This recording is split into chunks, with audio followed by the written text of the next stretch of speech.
बारामतीच्या agriculture development ट्रस्टचे प्रमुख राजेंद्र पवार आपल्यावर आहेत. दादा, गेली 10 वर्ष हे कृषक सुरू आहे, कशा भावना आहेत? गेली 10 वर्ष आपण कृषक सुरुवातीचा जो काळ होता तो आपण शेतकऱ्यांना नक्की काय आवडतं आणि काय गरजेचं हे आम्हाला माहीत नव्हतं. आमच्या पद्धतीने आम्ही त्यावेळी प्लॉट दाखवले होते. कारण ह्याचा मूळ उद्देश असा आहे की जे प्रदर्शन भारतात आहे ते जास्ती करून स्टॉल्स असतात किंवा त्यांचे काही औषधं असतील किंवा अशा जे काही इक्विपमेंट्स असतील ते फक्त समोर दाखवलेले असतात. हे लाईव्ह डेमॉन्स्ट्रेशनचं जे कॉन्सेप्ट आहे हा पहिल्यांदा भारतात आपण सुरू केला. मला आनंद वाटतो की इथं आता खूप वेगवेगळ्या ठिकाणी या प्रकारचा कॉन्सेप्ट हा वापरायला सुरुवात केलेला आहे. युनिव्हर्सिटीसुद्धा स्वतःच्या व्हरायटी दाखवायला लागलेल्या आहेत की जेणेकरून हा बदल शेवट कसा आहे दिव्यानी लावत असतो आपण, तसं हे बघून वेगवेगळे लोक आता या सर्व प्रदर्शनात यायला लागलेले आहेत. परंतु आता गेल्या 10 वर्षात खूप बदल होत चाललेला आहे. कारण इथं आम्ही बघतो की मराठवाड्यातला बराचसा खूप मोठा शेतकरी वर्ग की इथे येतोय, बघतोय. त्याचा अर्थ त्याला आता काहीतरी शेतीची भूक निर्माण झालेली आहे, त्याला गरज निर्माण झालेली आहे. कारण शेतकऱ्यांना आता शेती परवडायची असेल, कारण नोकऱ्या सगळ्यांना लागत नाही. शेती तर परवडली पाहिजे, शेती परवडली पाहिजे, तर त्यासाठी काय नवीन टेक्नॉलॉजी बघायची किंवा काय केलं पाहिजे. आणि या धडपडीसाठी बरेचसे लांबून रात्र गाड्या चालवून लोक इथे येतात, कॅनॉलवर आंघोळी करतात, तिथून येतात आणि अख्खं दिवसभर हे प्रदर्शन बघत असतात. आणि गेल्या वर्षी 70,000 लोक एका दिवशी आले होते. आणि आमचं एक दुर्दैवाने आम्हाला ह्या सगळ्या लोकांची खूप व्यवस्था करता आली नाही. जरी 107 एकर हे जर प्रदर्शन असलं तर शेवट रस्ता हा लिमिटेशन आहे.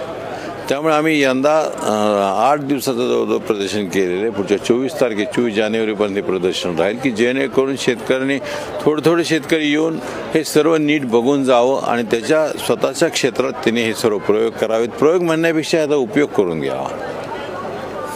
एक सगळ्यात महत्त्वाची गोष्ट अशी की तुम्ही अमेरिकेत ही कृषी प्रदर्शनाची संकल्पना पाहिली आणि ते अस्तित्वात नुसतं आलं नाही तर राज्यातल्या शेतकऱ्यांच्यात खूप बदल झाले. काय त्याविषयी सांगाल? काय होतं, बऱ्याच वेळा शेतकरी गाव सोडून जात नसतो. त्याला कोणतरी सांगतो पाहुणा की या पाहुण्याला 10 लाख रुपये झाले, दुसऱ्या या गावात अमक्या पिकाला इतके रुपये झाले. तो कोणाच तरी ऐकतो आणि करतो आणि ते त्याला त्यावेळी योग्य होतं असं काही नसतं किंवा त्याला जमत सुद्धा नसतं. अशा वेळी त्याचं नुकसान होतं.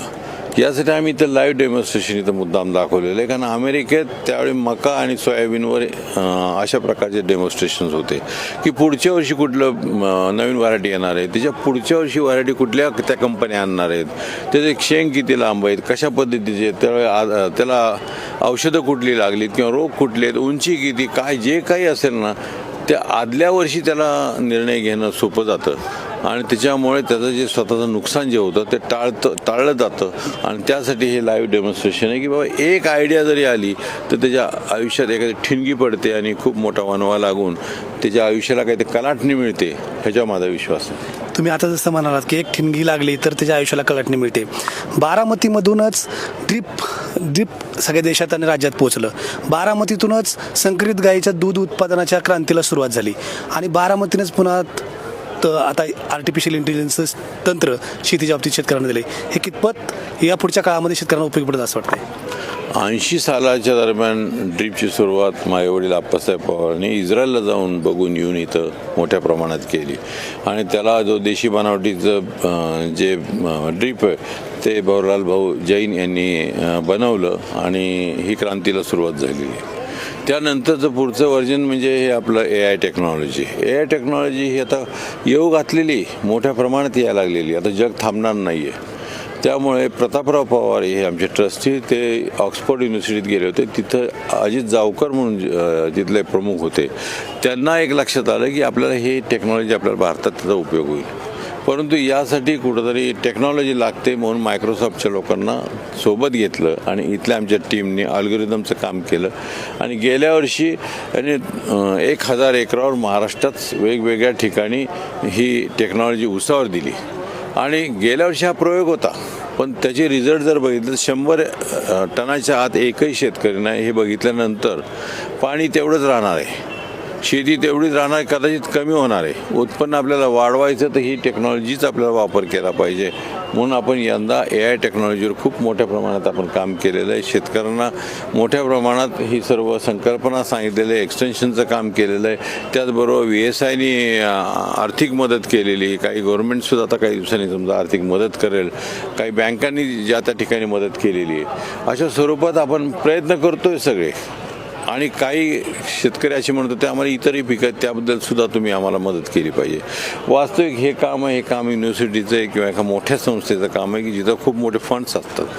तरी आम्ही अल्गोरिदम मिळवत केळीच्या बाबतीत केलं, तुरीच्या बाबतीत केलं, ह्या कांद्याच्या बाबतीत केलं आणि मक्याच्या बाबतीत केलं की जेणेकरून पुढच्या वर्षी शेतकरी हे बघून ही पिकं करायला लागतील. कारण मला असं वाटतं की पुढचा काळ जो आहे अजून एक थोडे दिवस की 5 वर्षांनी 5-6 वर्षांनी जेव्हा ड्रायव्हरशिवाय गाड्या धावाव्या लागतील, डॉक्टरशिवाय दवाखाने असतील, परत जजसुद्धा इथं आपल्याला जजसुद्धा एखादा AI मधलाच कोणतरी असेल, अशा प्रकारचं जेव्हा सुरू होईल आणि ऑलरेडी हे सुरू झालेलं आहे, तेव्हा ह्या 150 कोटी जनतेचं कळत न कळत आपल्याला सर्व जगातून लोक असे थोडीसे आपल्या बाजूने आपल्याला नाकारायला लागलेली आहेत. आता जपानमध्ये खूप मोठ्या प्रमाणात गरज आहे नोकऱ्यांची, परंतु ते आपल्याला सिविक सेन्स नाही असं म्हणून आपल्याला नाकारतात.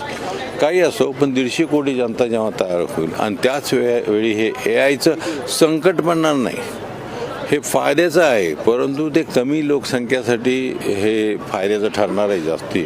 अशावेळी जर आपल्या देशात मोठ्या प्रमाणात नोकऱ्या गेल्यानंतर कदाचित आपला परत शहरात गेलेला वर्ग परत खेळात यावं लागेल आणि त्यावेळी त्याची जी शेती असेल, 2 भावांची वाटून आलेली शेती असेल, ती अजून कमी झालेली असेल. तर 5-10 वर्षासाठी का होईना ह्या टेक्नॉलॉजीचा वापर करून त्याला कमी खर्चात दुप्पट उत्पन्न काढून स्वतःचा प्रपंचाचा जो काही चरितार्थ त्याला चालवावा लागेल. आणि मला वाटतं आज जरी ही टेक्नॉलॉजी नवी वाटली तर पुढे त्याची गरज राहणार आहे आणि त्याचा उपयोग जेव्हा अशा पद्धतीने जर उपयोग झाला तर मला असं वाटतं की काहीतरी या ट्रस्टच्या मार्फत आम्ही जसं पूर्वी ड्रीपला मदत केली, कुठली नवीन गोष्ट आणायला मदत झाली, तशी ह्या AIच्या बाबतीत मदत होईल असं मला वाटतं. कृषी क्रांतीमध्ये कृत्रिम बुद्धिमत्तेचं जे युग आहे ते बारामतीच्या ॲग्रिकल्चरल डेव्हलपमेंट ट्रस्टनं आणलेलं आहे.